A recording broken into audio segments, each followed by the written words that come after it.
राधे राधे दोस्तों, हमारे YouTube channel पर आप सबका बहुत बहुत स्वागत है। आज मैं आप लोग को सुनाने वाली हूँ शनिवार व्रत की कथा। एक समय स्वर्ग लोक में सबसे बड़ा कौन के प्रश्न पर 9 ग्रहों में वाद विवाद हो गया। विवाद इतना बढ़ गया कि परस्पर भयंकर युद्ध की स्थिति बन गई। निर्माण के लिए सभी देवता देवराज इंद्र के पास पहुँचे और बोले, हे देवराज, आपको निर्णय करना होगा कि हम में से सबसे बड़ा कौन है। देवताओं का प्रश्न सुनकर देवराज इंद्र उलझन में पड़ गए। इंद्र बोले, मैं इस प्रश्न का उत्तर देने में असमर्थ हूँ। हम सभी पृथ्वी लोक में उज्जैन नगरी में राजा विक्रम के पास चलते हैं। देवराज इंद्र सहित सभी ग्रह देवता उज्जैन नगरी पहुँचे। महल में पहुंचकर जब देवताओं ने उनसे अपना प्रश्न पूछा तो राजा विक्रमादित्य भी कुछ देर के लिए परेशान हो उठे, क्योंकि सभी देवता अपनी अपनी शक्तियों के कारण महान थे। किसी को भी छोटा या बड़ा कह देने से उनके क्रोध के प्रकोप से भयंकर हानि पहुंच सकती है। अचानक में राजा विक्रमादित्य को एक उपाय सूझा और उन्होंने विभिन्न धातुओं स्वर्ण, रजत, चांदी, कांसा, तांबा, अब्रक, सीसा, जस्त और लोहे के 9 निर्माण आसन बनवाए। धातुओं के गुणों के अनुसार सभी आसनों को एक दूसरे के पीछे रखकर उन्होंने देवताओं को अपने अपने सिंहासन पर बैठने के लिए कहे। देवताओं के बैठने के बाद राजा विक्रमादित्य ने कहा, अपना निर्णय तो स्वयं हो गया। जो सबसे पहले सिंहासन पर विराजमान है वही सबसे बड़ा है। राजा विक्रमादित्य के निर्णय को सुनकर शनिदेव ने सबसे पीछे आसन पर बैठने के कारण अपने को छोटा जानकर क्रोधित होकर कहा, राजा विक्रमादित्य, तुमने मुझे सबसे पीछे बैठाकर मेरा अपमान किया है। तू मेरी शक्तियों से परिचित नहीं है, मैं तुम्हारा सर्वनाश कर दूंगा। शनि ने कहा, सूर्य एक राशि पर 1 महीने, चंद्रमा 2.25 महीना, मंगल 1.5 महीने, बुध और शुक्र 1 महीने, बृहस्पति 13 दिन रहते हैं। लेकिन मैं किसी राशि पर 7.5 वर्ष 7.5 तक रहता हूँ। बड़े बड़े देवताओं को मैंने अपने प्रकोप में पीड़ित किया है। राम को 7.5 के कारण ही वन में जाकर रहना पड़ा और रावण को 7.5 के कारण ही युद्ध में मृत्यु का शिकार बनना पड़ा। राजा, अब तू भी मेरे प्रकोप से नहीं बच सकेगा। इसके बाद अन्य ग्रहों के देवता तो प्रसन्न के साथ चले गए, परंतु शनिदेव बड़े क्रोध के साथ वहां से विदा हुए। राजा विक्रमादित्य पहले की तरह ही न्याय करते रहे। उनके राज्य में सभी स्त्री पुरुष बहुत आनंद से जीवन यापन कर रहे थे। कुछ दिन ऐसे ही बीत गया। उधर शनि देवता अपने अपमान को नहीं भूले थे।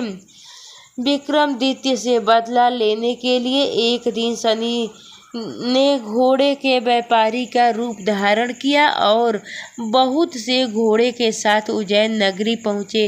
राजा विक्रमादित्य ने राजा ने किसी घोड़े के व्यापारी के आने का समाचार सुना तो अपने अश्वपाल को कुछ घोड़े खरीदने के लिए भेजा। घोड़े बहुत कीमती थे।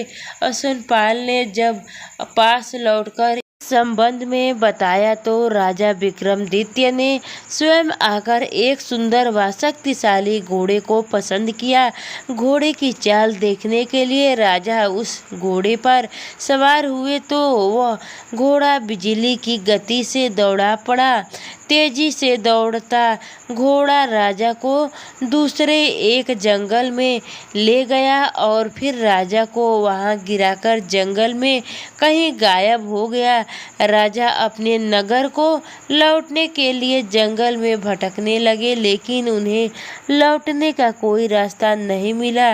राजा को भूख प्यास लग गई थी। बहुत घूमने पर उसे एक चरवाह ने राजा विक्रमादित्य को पानी पिलाया। पानी पीकर राजा ने उस चरवाह को अपनी अंगूठी दे दी। फिर उससे रास्ता पूछकर वहां जंगल से निकलकर पास के नगर में पहुंचे। राजा ने एक सेठ की दुकान पर बैठकर कुछ देर आराम किए। उस सेठ ने राजा से बातचीत की तो राजा ने उसे बताया कि मैं उज्जैन नगरी से आया हूँ। राजा के कुछ देर दुकान पर बैठने से सेठ जी की बहुत बिक्री हुई। सेठ ने राजा को बहुत भाग्यवान समझा और खुश होकर उसे अपने घर भोजन के लिए ले गए। सेठ के घर में सोने का एक हार खूंटी पर लटका हुआ था। राजा को उस पर कमरे में छोड़कर सेठ कुछ देर के लिए बाहर गए। तभी एक आश्चर्यजनक घटना घटी। राजा के देखते देखते सोने के उस हार को खूंटी निगल रही थी। सेठ ने कमरे में लौटकर देखा तो हार गायब है। तो चोरी का संदेह राजा पर ही किया, क्योंकि उस कमरे में राजा ही अकेले बैठा था। सेठ ने अपने नौकरों कहा कि इस परदेसी को रस्सी से बांधकर नगर के राजा के पास ले चलो। राजा ने विक्रमादित्य से हार के बारे में पूछा तो उसने बताया कि उसके देखते ही देखते खूंटी ने हार को निगल गई थी। इस पर राजा ने क्रोधित होकर चोरी करने से अपराध में विक्रमादित्य के हाथ पांव कटवाने का आदेश दे दिया। राजा विक्रमादित्य के हाथ पांव कटकर उसे नगर की सड़क पर छोड़ दिया गया। कुछ दिन बाद एक तेली उसे उठाकर अपने घर ले गया और उसे अपने कोलू पर बैठा दिया। राजा आवाज देकर बैलों को हाँकता रहा। इस तरह तेली का बैल चलता रहा और राजा को भोजन मिलता रहा। शनि के प्रकोप की 7.5 पूरी होने पर वर्षा ऋतु प्रारंभ हो गई।